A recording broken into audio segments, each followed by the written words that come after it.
Hey guys, welcome back to episode number 5 of Language Diary, where I discuss all things related to the process of language learning, and not just related to Cantonese, but really any language in general. So, as you guys can see, the topic today I want to share with you guys would be how important, is grammar. And by asking that, I'm very obviously making the assumption that most people think or believe that at least some grammar is important in order to kind of understand how a language works, right? But maybe not everyone does. And oh, by the way, if you do or don't, let me know in the comments below. Do you think that having at least some grammar is important? Do you think that having a lot of grammar is important, or no grammar is the way to go? So yeah, let me know. So, but let's kind of move on with that assumption for now, that at least a little bit of grammar is important. So the next logical question then is, to what extent should we learn grammar if we think that it's important? So the first thing I want to do is to kind of run through a list of topics I feel are important to go over when you're starting your journey when learning a new language. And it's surprisingly a very short list. And this is also the list, or part of the list, that I'm using to structure the curriculum at Cantolounge for Cantonese, right? So if you guys are wondering where that came from, here it is. So aside from the absolute basics, like for example, things like pronouns like I, you, me, her, they, them, and things like, prepositions like in, at, or by, near, and stuff like that, right? Here are some topics I believe are important at various stages of learning, from like a beginning level all the way up to kind of like an lower to intermediate that kind of a level, right? So, for example, we've got things like passive voice or causative. Passive voice would be something like I was given this, versus active voice. She gave this to me, right? Causative is to make someone do something, although there are various variations of that. I'm not a grammar expert. I just learned. This is just my experience from the languages I have studied or learned before. So that's one part of it. Number two, we have modals. So modals are things like I want, I can, I must, I should, things that express possibility, desire, things like that, right? Tenses are, of course, important. When we talk about desire, I think that for those of you who are learning, or who speakers, or who have learned European languages before, then the subjunctive definitely comes up, right?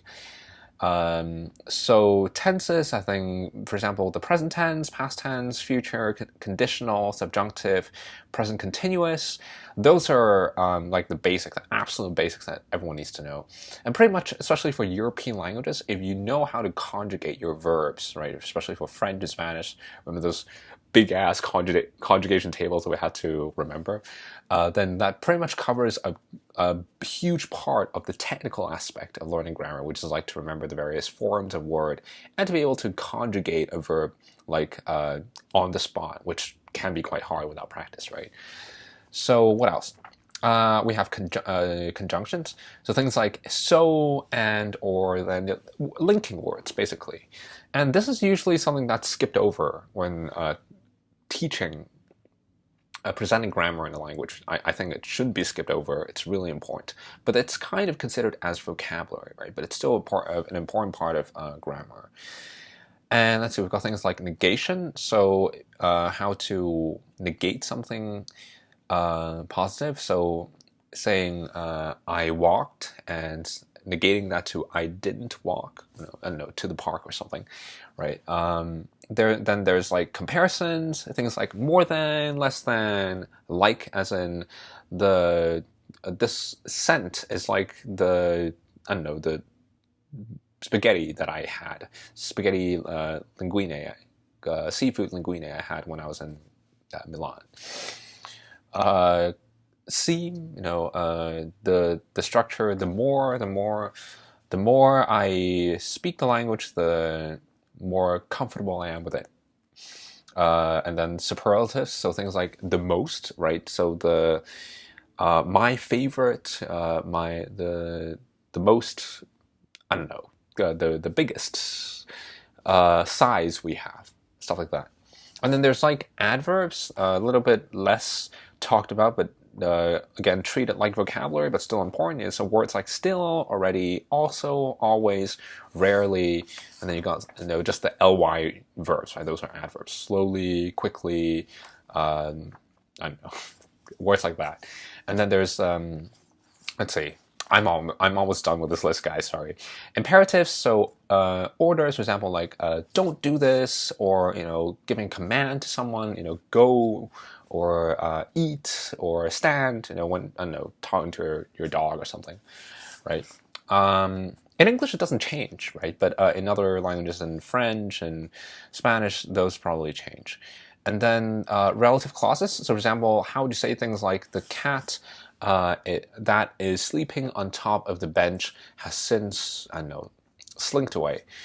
So the phrases that describe a subject, in this case the cat, and just miscellaneous stuff like politeness level, honorific language, prefixes, suffixes, how to quote people, how to emphasize something, etc.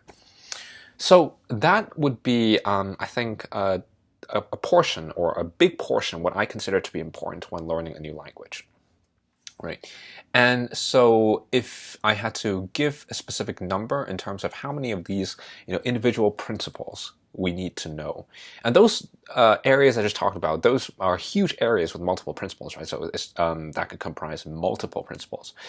But if I had to give a number, somewhere around maybe like 40 principles cover all the needs that you have on a daily basis, things that you need to use or that you might hear in a daily conversation, and that's it. So that might give you an idea as to whether you're over or under learning. I almost hesitate to give a number, but as the Little Prince said, as it was written in Little Prince, adults love numbers. So there we go. And so next I want to talk a little bit about what brought this on. Why did I decide to kind of talk about the importance, or the extent of the importance of grammar, right? And just, I guess, a couple of days ago, I was watching a presentation that the current South Korean foreign minister is giving to, I think, a women's university.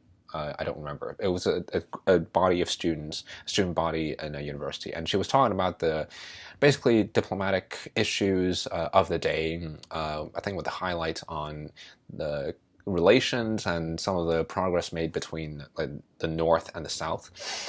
And I was following along, and it was really interesting, right? So I followed along, and a couple of minutes in, I realized that I could follow along the discussion without too much difficulty.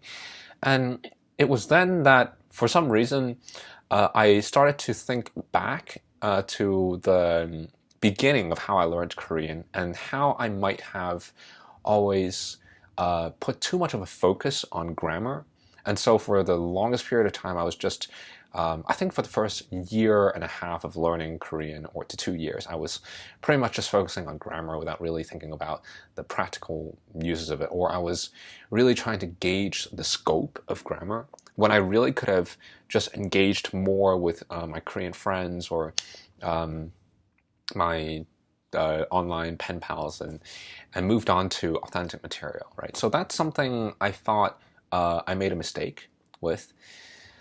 And even after learning a few languages before that, and I thought this might be something useful to share with you guys, right? Because I feel that this is a mistake that could be entirely avoided. So in other words, learning grammar doesn't have to be tough, as long as you know what to learn. I think that's really important, right?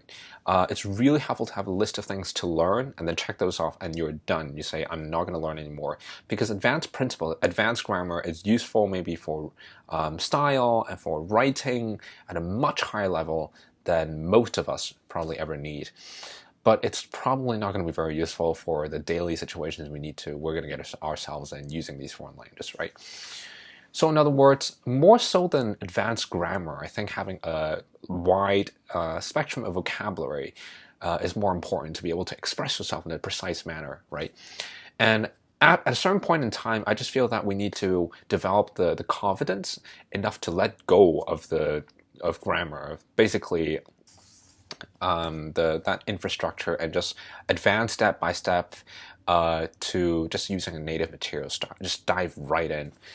And so, if we were to delineate grammar into a spectrum, right, into the types of people who believe that we don't need to learn any grammar at all, and then there's like the faction that believes that grammar is everything, I probably lean towards the side that, the less grammar you learn, the better. But if obviously you need to learn enough, to understand how, in principle and practically, language works.